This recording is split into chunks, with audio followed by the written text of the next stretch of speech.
I forgot. You're broken. I don't want to play with you anymore.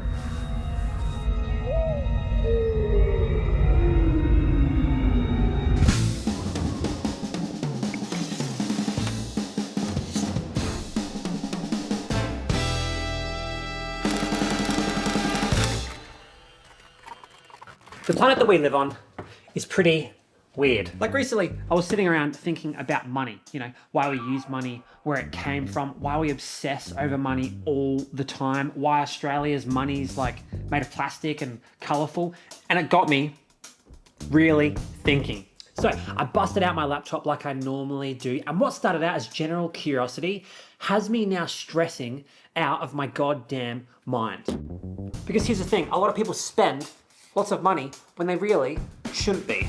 Like here's what normally happens. Boom, you get paid and straight away you get taxed. Then you gotta pay for the roof over your head, bills, electricity. Then you gotta pay for the privilege of buying heavily inflated groceries. Amazing. But then anything left for most people, it just gets blown on random crap.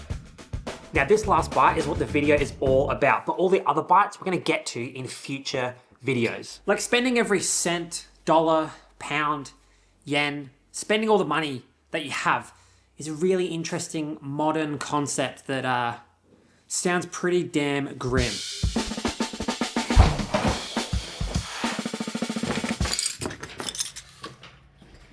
Now, you're probably thinking, hey Connor, how do we become hyperconsumption robots? Great question. Allow me to briefly explain the entire history of the human race really quick. Year zero. This is a fight for survival. This is like woolly mammoths and saber-toothed tigers and the Ice Age. Not ideal. Resources are scarce and we have to go find them with our own goddamn bare hands. And then something really mysterious happened where we magically gained the knowledge of how to build civilizations.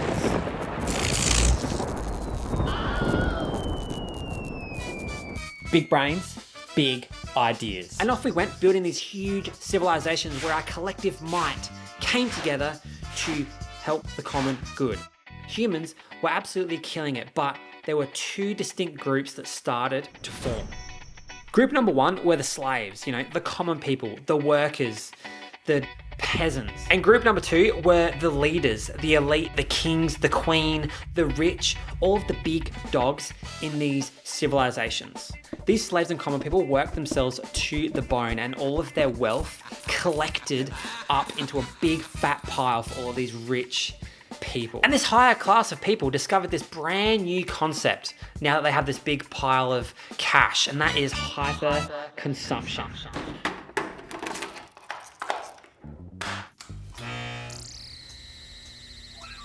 One that is highly individualistic, erratic, a sprawling consumption universe where to consume is not just an aspect of life, but it is life itself. Like Cleopatra, 30 BC, in an attempt to flex her ability to mindlessly consume, she dissolved her pearl necklace in vinegar and then drank it. Yuck. Because hyperconsumption requires lots of resources and expansion to get those resources. It requires wars and battles and revolution and technological arms races all at faster and faster speeds so that you can get your hyperconsumed equivalent of Cleopatra's pearl necklace dropped into your backyard from orbit by a drone without having to waste a single calorie on fighting any wild animals like saber-toothed tigers, because they don't exist anymore. But anyways. And today we are visiting the place that I usually dare not go. The result of this crazy hyperconsumption reality that we're currently living in.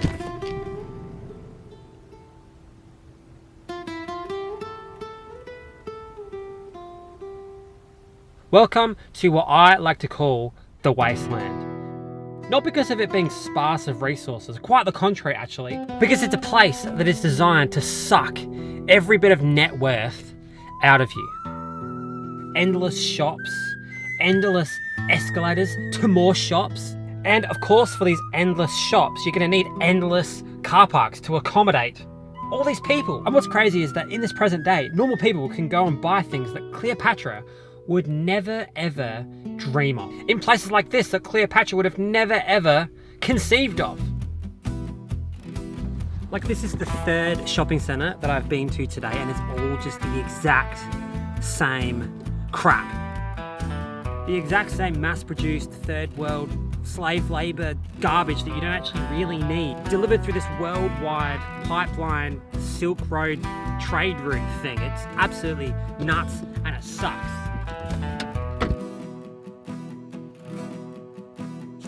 And by the way, I'm not judging these people for what they're doing with their hard-earned money for two reasons. Reason number one, I don't think they're the worst offenders.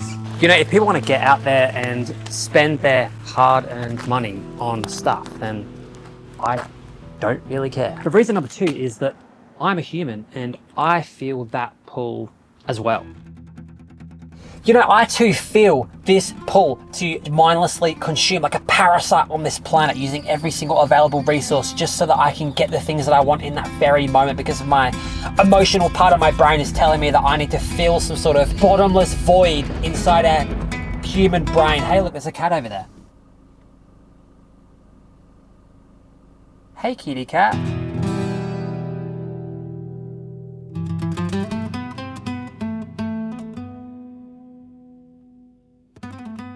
The consumer part of my brain has been telling me to buy a new camera for ages now.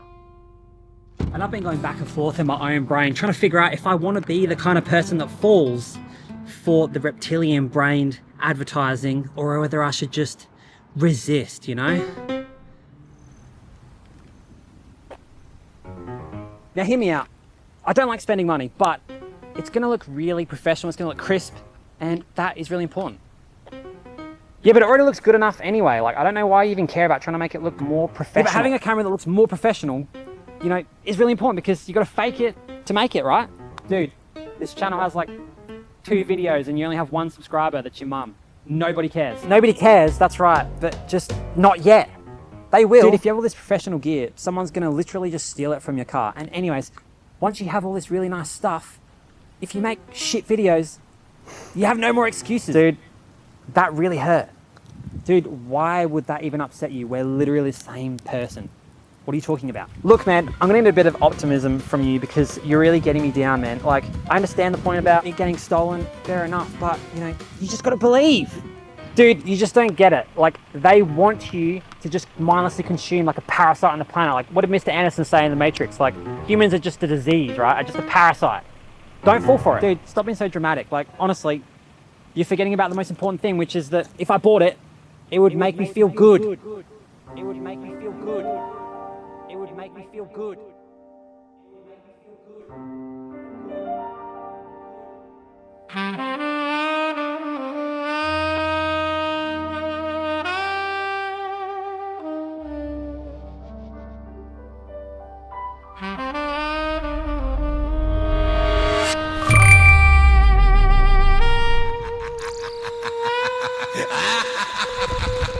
No, we are not falling for this advertising manipulation on our reptilian brain. You know, it's easier now to spend all the money that you have than it is to simply eat an apple, or, I don't know, put on a pair of socks.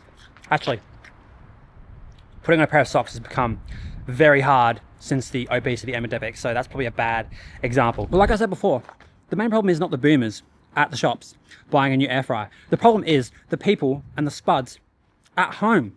They are the big, bad problemo.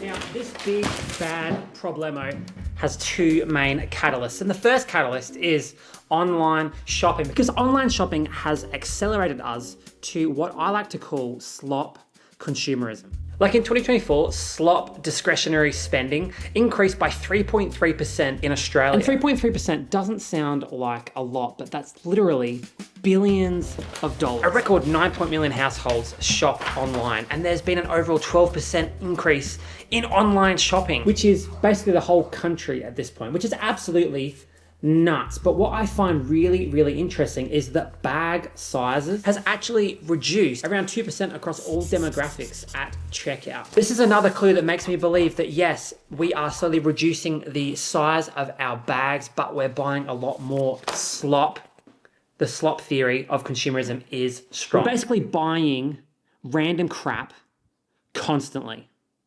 And this is fueled massively by this new thing called the online marketplace. Exploring the influence of social media shops. Users interested in a particular item can now click on the product link within a post and add it directly to their cart, bypassing the need for back and forth comments. So here's how it works. You see some content that you like, you see a product in that content that you like, okay? The product itself in that content is actually an ad masquerading as, authentic people on the internet just telling you about something that they like. And then what you do is there is a button connected to that exact post, and then you can just go and buy it without even having to think. It's absolutely unbelievable. Like Instagram, for example, marketers saw it from the outset as part of a longer effort to operationalize shoppability. Operationalize shoppability. Jeez. And these apps are all the same now, man. Online shopping is so impressive. It's like taking the human psychology and shoving 1,000 volts of electricity directly into whatever that shopping part of your body is and just supercharging it like crazy. When I read stuff like this, I realize that we are on a fast track to being those people in WALL-E, the big chubby people in the floating chairs that just buy whatever they want, eat whatever they want. Everything is just handed to them on a platter in front of their faces, looking at screens. Attention, Axiom shoppers. Try blue. It's the new red.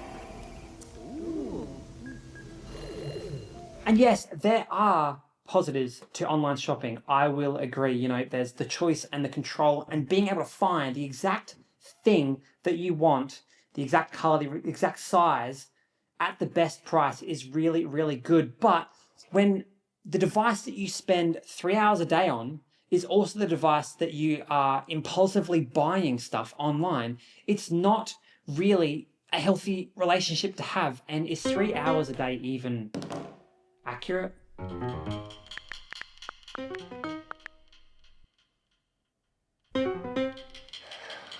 6.5 hours. Jeez, and we are only just getting started down this rabbit hole.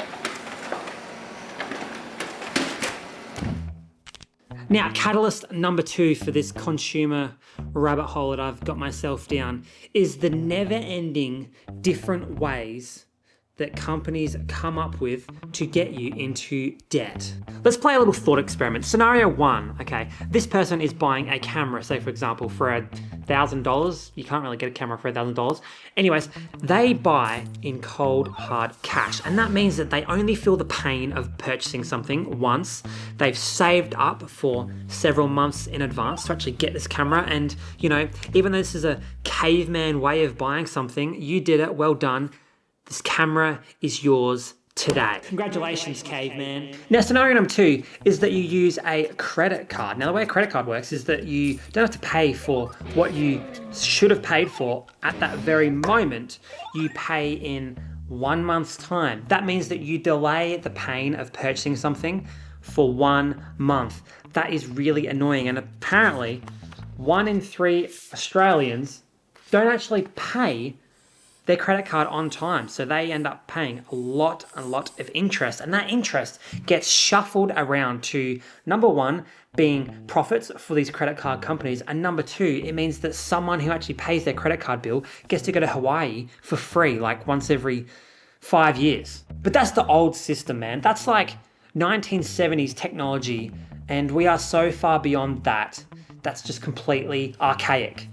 Now, scenario 4 is that you pay in installments, okay? Interest-free installments where you can pay over 2 to 4 months. Now, this is the revolutionary 21st century version of credit cards in which it's interest-free and you have installments over a long period of time. And psychologically, this works really, really well. Our experimental participants are more likely to purchase an item with an BNPL loan as compared to a credit card loan. And the majority believe that this is a good choice. Consumers are likely to increase indebtedness when offered a payment scheme that is supported by a social norm. This is not credit card debt. This is interest-free installments. It's different. And psychologically, this works very well, you know. I want the thing that I want right now today, and I don't have to be punished for it by losing my wealth. That is a really interesting psychological trick. It's pretty goddamn evil, in my opinion, and incredibly intelligent, but I think this is actually what's going on in the background. This graph represents the likelihood of purchase. And I have a theory that this kind of plots like this. When you first see a product that you like, you're more likely to make an impulsive buy because you're going to get a good shot of dopamine in your brain, and getting that dopamine shot feels great. But if you wait for a little longer, you fall back down into the not likely to buy category until you return to this pre-contemplation phase. And maybe you'll buy at some point. Oh, what have we got ourselves into, human beings? The old psychological trick, hey? And this is the goal of all consumering. Consumering is to get you to buy like this, and it absolutely sucks. I think I overdosed myself on shopping centers today because I cannot cope with any more consumerism today. Yep. I think I'm just gonna chill out for a minute. Maybe sit down and just, you know, relax. And maybe you should too, actually. This has been a long day. And if you're already sitting, maybe have a lie down. If you're already lying down, then maybe just, I don't know, roll over. Now, I've never really had a credit card or never really used buy now, pay later or anything like that. And it's crazy to think that if I wanted to, I could go back to that store today, or I could go on their online store or something and just get something right now and not have to pay anything. You know, the idea behind that is that you feel no pain today, so you impulsively buy stuff, and you only feel pain in 30 days time or in a couple of months in small installments. And that's like a psychological trick with all this stuff, you know, I've realized that it really is caveman stuff. If they don't put you in pain right now, you're probably gonna wanna spend more. This makes me realize that this whole system really is against your own brain and your own psychology. You know, they are trying to get you to spend as much as they can because they need your money. And the thing is, your mind has been completely hijacked at this point, and soon enough, all of your money is going to as well. It's like the big mind money heist. That does not sound very catchy at all. Maybe just the money heist, hey? Yeah.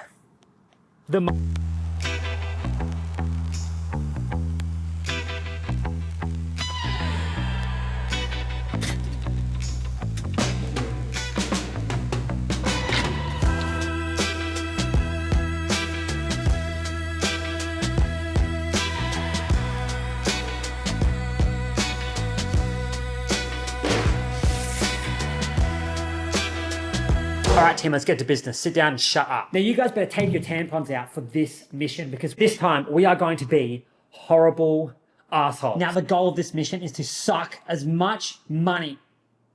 Dude, get off your phone. The goal of this is to suck out as much money as we can by any means necessary. So step one, the company pays these employees, which are basically slaves. Now I know what you're thinking, oh, they're not slaves. They're actually employees, they get a wage. A minimum wage, barely enough to even afford food and stuff like that, and definitely not enough to actually buy a house. So what are they gonna do with all their money? They can't buy a house. They're gonna waste it on shit. And that's what they do. They spend it all on garbage, and they give all that money to us because we already own pretty much all the companies in the world. And with all the profits from those companies or the things that they're buying their crap with, we're gonna get dividends, and we all love dividends. They're the best. And we're gonna use those dividends to buy more of the same companies that they actually put all of their money into. It's like this never-ending loop of buying more and more and more and more and more and more and more and more and more and more and more things. Any questions? I have a question. Can we do an evil laugh at the end?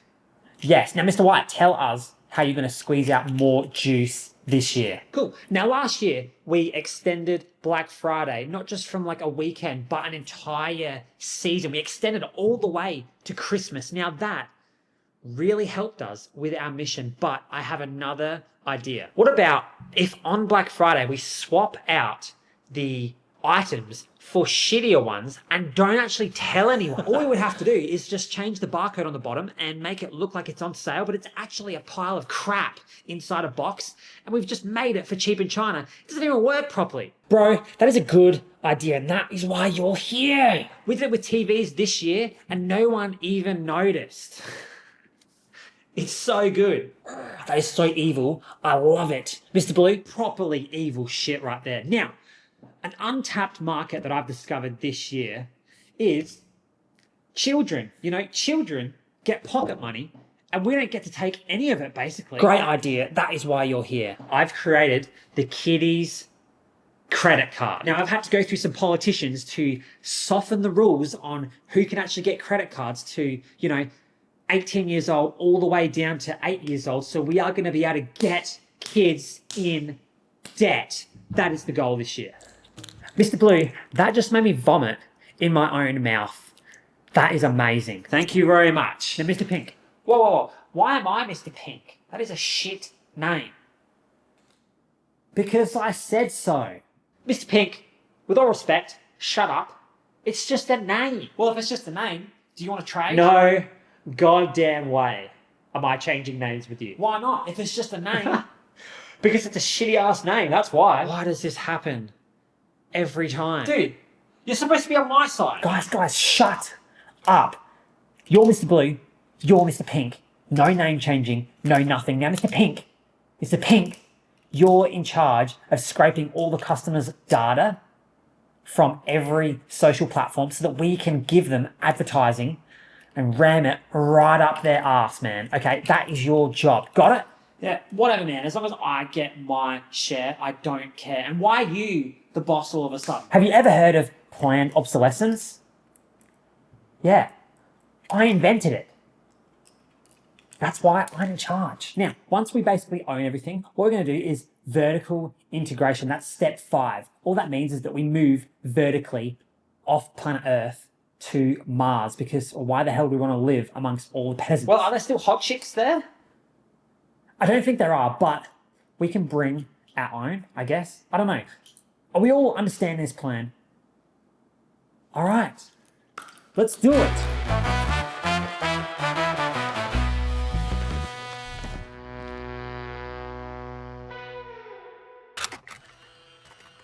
Are we destined for oblivion?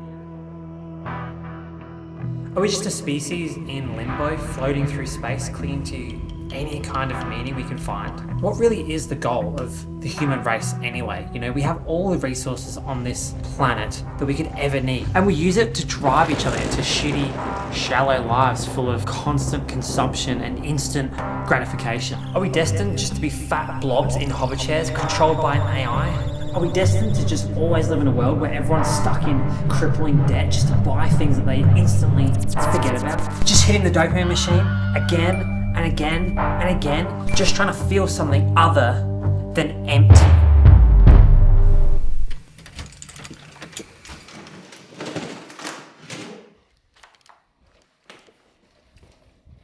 Now this is my prized possession. This is my dad's old video camera.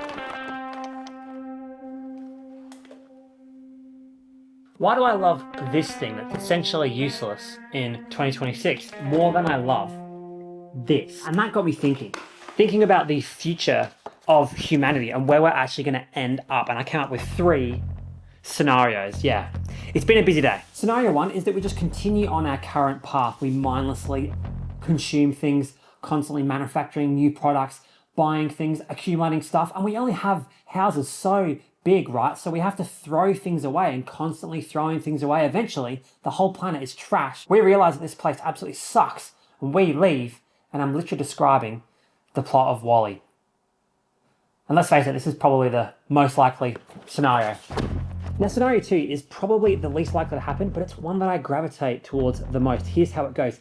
Essentially, we just completely check out of the current system. We sell all our belongings and we go live in the forest under a tree and, I don't know, get enlightened or something, which sounds really cool, but that brings two problems. Problem number one is that not everyone's going to do that. And at some point, whilst you're sitting under your tree, some mega corporation is going to come through and cut your tree down and turn it into some paper to make advertising pamphlets that get shoved in your letterbox. That's not good. Problem number two is that it would essentially just take us completely back to the Stone Age. And I kind of like certain things that we have in the modern age, like electricity. So we can't do that, can we? Now, scenario 3 is the hardest one, but I think it's the one that would actually cure us of this issue. It has to do with relationships. Here's the thing. Humans are relationship creatures, and it's highly likely that if you have a relationship with something or someone, you're not really going to want to throw them in landfill and never think about them ever again, are you? No. Here is my opinion after all of my running around today.